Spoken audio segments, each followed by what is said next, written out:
אני לומד עברית. הברכה של הנביא. לפני שנים רבות היו בעיר שונם איש ואישה עשירים. הם היו אנשים טובים מאוד והבית שלהם היה פתוח לכל זר.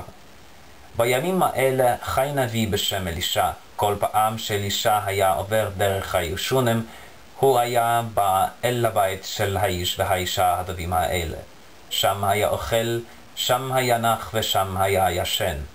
יום אחד אמרה האישה אל הבעל שלה, אני רואה שהאורח שלנו אלישע הוא איש קדוש. הבית שלנו קטן ואין די מקום בשבילו לנוח בו. נבנה חדר בשבילו, בחדר נשים מיטה, שולחן, כיסא ומנורה.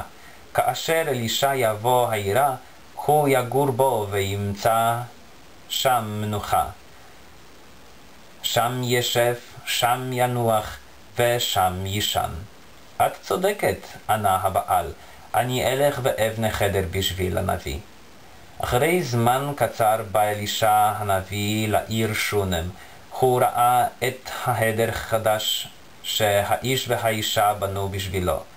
הדבר עשה רושם חזק על הנביא. מה טובים האנשים האלה, חשב הנביא, ומה טוב לעם ישראל